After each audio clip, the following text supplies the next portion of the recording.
Hello friends, അപ്പോൾ ഇന്ന് നമ്മൾ ചെയ്യാൻ പോകുന്നത് ക്യാരറ്റും പാലും വെച്ചിട്ട് ഒരു കിഡിലൻ ഡിസേർട്ടാണ്. ഐസ്ക്രീം പോലെയൊക്കെ ഇരിക്കും കേട്ടോ, നല്ല ടേസ്റ്റാണ്. ഞാനൊരു പ്രാവശ്യം ഉണ്ടാക്കി നോക്കി. അപ്പോൾ എൻ്റെ ഒരു ഐഡിയയിൽ വന്നപ്പോൾ പെട്ടെന്ന് ചെയ്ത് നോക്കിയതാ. സംഭവം കിഡിലൻ ആയിരുന്നു, അടിപൊളിയായിരുന്നു. അപ്പോൾ റെസിപ്പി നിങ്ങളായിട്ട് ഷെയർ ചെയ്യാണ്. അപ്പോൾ വീഡിയോ കാണുന്നതിന് മുന്നേ ഒരു കാര്യം പറയാനുള്ളത്, എൻ്റെ അനിയത്തി ചക്കര, അവളുടെ ഒരു ബെസ്റ്റ് ഫ്രണ്ട് ഉണ്ട് കാവ്യ. അപ്പോൾ ആളിന്ന് വിളിച്ചിട്ടുണ്ടായിരുന്നു. ഞങ്ങളുടെ നല്ല കമൻസൊക്കെയാണ് പറഞ്ഞത്, വീഡിയോസൊക്കെ ഇഷ്ടപ്പെടുന്നതിന് ട്രൈ ചെയ്യുന്നുണ്ടെന്നൊക്കെ പറഞ്ഞു. അപ്പോൾ ഞങ്ങൾ വിചാരിച്ചു ഇന്നത്തെ റെസിപ്പി ആൾക്കായിക്കോട്ടെ, ഡെഡിക്കേഷൻ എന്ന് വിചാരിച്ചു. അപ്പോൾ നമുക്ക് പെട്ടെന്ന് തന്നെ സ്റ്റാർട്ട് ചെയ്യാം അല്ലേ. അപ്പോൾ നമുക്ക് വേണ്ടത് ഇതുപോലെ ഗ്രേറ്റ് ചെയ്ത് വെച്ചിട്ടുള്ള ക്യാരറ്റാണ്. ഞാനൊരു 2 ക്യാരറ്റ് എടുത്തിട്ടുണ്ടായിരുന്നു കേട്ടോ. പിന്നെ കുറച്ച് പാല് വേണം, പിന്നെ നെയ്യ് വേണം. അപ്പോൾ നമുക്ക് ഇത്രയും സാധനങ്ങൾ മതി. പിന്നെ കുറച്ച് സാധനങ്ങൾ ഓപ്ഷണലായിട്ട് ഞാൻ ചേർക്കുന്നുണ്ട്. അപ്പോൾ നമ്മളിതേ ഒരു പാൻ അടുപ്പത്ത് വെച്ചു, അതിലേക്ക് കുറച്ച് നെയ്യ് ഒഴിച്ചു. നെയ്യ് നന്നായിട്ട് മെൽറ്റായിട്ട് വരണം. കണ്ടോ, മെൽറ്റായിട്ട്. ഇതിപ്പോൾ നെയ്യ് തന്നെ വേണമെന്നില്ല കേട്ടോ, സൺഫ്ലവർ ഓയിൽ ഉണ്ടെങ്കിൽ അങ്ങനെ മതി. വെളിച്ചെണ്ണ ഒന്നും ഉപയോഗിക്കരുത്, സ്മെല്ലില്ലാത്ത എന്തെങ്കിലും ഓയിലൊക്കെ ഉപയോഗിക്കാം നമുക്ക്. എന്നിട്ട് നന്നായി ചൂടായി കഴിഞ്ഞാൽ നമ്മൾ ഗ്രേറ്റ് ചെയ്ത് വെച്ചിട്ടുള്ള ക്യാരറ്റ് ഇല്ലേ, അത് നമുക്ക് അതിലേക്ക് ചേർക്കാം. എന്നിട്ട് ഇത് നല്ലോണം റോസ്റ്റ് ചെയ്തെടുക്കണം. അപ്പോൾ ക്യാരറ്റിൻ്റെ അളവൊക്കെ നമുക്ക് കൂട്ടും കുറയ്ക്കുകയൊക്കെ ചെയ്യാം കേട്ടോ. അപ്പോൾ ക്യാരറ്റൊക്കെ ഇഷ്ടമുള്ളവരൊക്കെയാണ്, കുറച്ച് കൂടിക്കഴിഞ്ഞാലും പ്രശ്നമില്ല. അപ്പോൾ ഇത് ഞാൻ അത്യാവശ്യം എടുത്തിട്ടുണ്ട് ക്യാരറ്റ്, ഒരു 2 ക്യാരറ്റ് എടുത്തിട്ടുണ്ട്. എന്നിട്ട് നല്ലോണം ഇതിൽ കിടന്നിട്ട് നന്നായിട്ടൊന്ന് റോസ്റ്റ് ആവണം.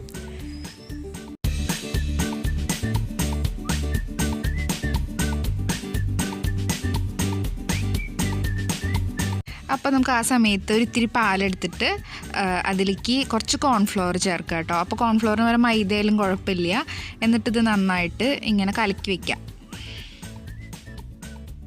അപ്പോൾ ക്യാരറ്റ് അത്യാവശ്യം നന്നായി റോസ്റ്റായി വന്നിട്ടുണ്ട്. അപ്പോൾ നമുക്ക് അതിലേക്ക് തൽക്കാലം 2 സ്പൂൺ ചേർക്കാം, പിന്നെ നോക്കിയിട്ട് ചേർക്കാം.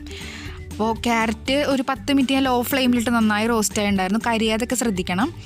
എന്നിട്ട് പഞ്ചസാര ഇട്ടിട്ട് അത് നന്നായിട്ട് മെൽറ്റായി വരുന്നവരെ നമുക്കിങ്ങനെ ഇളക്കിക്കൊണ്ടിരിക്കാം കേട്ടോ. അപ്പോൾ കണ്ടോ, ഇങ്ങനെ ആയിട്ടുണ്ട്. ഒക്കെ വേണമെങ്കിൽ ചേർത്ത് കൊടുത്തോളൂ കേട്ടോ ഈ സമയത്ത്. എന്നിട്ട് ഇതായിട്ടുണ്ട്. ഇനി നമുക്കിതിലേക്ക് പാല് ചേർക്കാം. പാല് കറക്റ്റായിട്ട് അളവ് പറയുകയാണെങ്കിൽ ഞാൻ 250 ml ഒരു കപ്പിൽ ഒരു പകുതിയോളം പാലുണ്ടായിരുന്നു. എന്നിട്ട് അതൊഴിച്ചു. എന്നിട്ട് നമ്മളിങ്ങനെ ഇളക്കുക. എന്നിട്ട് ഇതിലേക്ക് വെള്ളം ചേർക്കണം. പാൽ എത്ര എടുത്തോ അതിന് കറക്റ്റ് പകുതി വെള്ളം എടുക്കുക കേട്ടോ. എന്നിട്ട് നമ്മൾ അതിൽ ചേർത്തിട്ട് നന്നായിട്ട് ഇളക്കി കൊടുക്കുക. എന്നിട്ട് നമ്മൾ നേരത്തെ കലക്കി വെച്ചിട്ടുള്ള മിക്സ് ഇല്ലായിരുന്നോ, പാലും കോൺഫ്ലവറും കൂടിയിട്ടുള്ളത്, അത് ഈ സമയത്ത് തന്നെ അതിൻ്റെ കൂടെ അങ്ങ് ചേർക്കാം.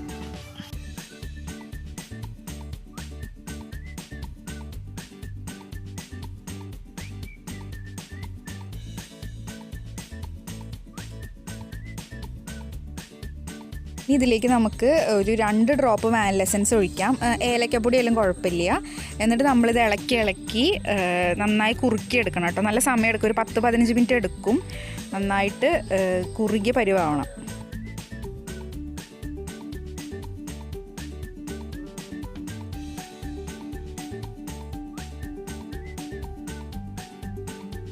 അപ്പോൾ ഇത് നല്ല കറക്റ്റ് പരുവായിട്ടുണ്ട്, കണ്ടോ, നല്ല കുറുകി വന്നിട്ടുണ്ട്. നമുക്കിത് അടുപ്പിൽ നിന്ന് ഇറക്കി വെച്ചിട്ട് നന്നായി തണുപ്പിക്കാൻ വയ്ക്കാം. എന്നിട്ട് പിന്നെ നമുക്ക് ഫ്രീസറിൽ വയ്ക്കാം. എന്നിട്ട് ഞാൻ 2 ബൗൾ എടുത്തിട്ട് നമ്മൾ തയ്യാറാക്കി വെച്ചിരിക്കുന്നത് അതിലേക്ക് അങ്ങ് ഒഴിച്ചു കൊടുക്കുകയാണ്. അപ്പോൾ എനിക്കിത് കറക്റ്റ് 2 ബൗളിക്ക് കറക്റ്റായിട്ട് ഒഴിക്കാനായിട്ട്. എന്നിട്ട് നമ്മൾ നന്നായി തണുത്തിട്ട് നമ്മൾ ഫ്രീസറിൽ വെച്ചിട്ട് ഒരു 2-2.5 മണിക്കൂറാകുമ്പോഴേക്കും സെറ്റായി കിട്ടും കേട്ടോ. അപ്പോൾ ഞാൻ ഫ്രിഡ്ജിലേക്കട്ടെ. ഞാൻ ആ ബൗളിൽ നിന്ന് വേറെ പ്ലേറ്റിലേക്ക് മാറ്റിയതാണ്. എന്നിട്ട് കണ്ടോ, ഇപ്പം നല്ല ഇടയിൽ ക്യാരറ്റും പിന്നെ ആ പാലിൻ്റെ കളറും ഒക്കെ ആയിട്ട് നല്ല ഭംഗിയുണ്ട് കാണാനായിട്ട്. നല്ല ടേസ്റ്റ് ഉണ്ട് കേട്ടോ കഴിക്കാൻ. ശരിക്കും നമ്മളൊരു കുൽഫി ഒക്കെ കഴിക്കുന്ന ഒരു ടേസ്റ്റ് തോന്നി എനിക്ക്. അപ്പോൾ എല്ലാവരും വീട്ടിലൊന്ന് ട്രൈ ചെയ്ത് നോക്കുക. വീഡിയോ ഇഷ്ടപ്പെടുകയാണെങ്കിൽ എല്ലാവരും സബ്സ്ക്രൈബ് ചെയ്യണം, ലൈക്ക് ചെയ്യുക, കമൻറ്റ് ചെയ്യുക. അപ്പോൾ ഇതുപോലെ നല്ല നല്ല റെസിപ്പീസൊക്കെ ആയിട്ട് നമുക്ക് ഇനിയും കാണാം.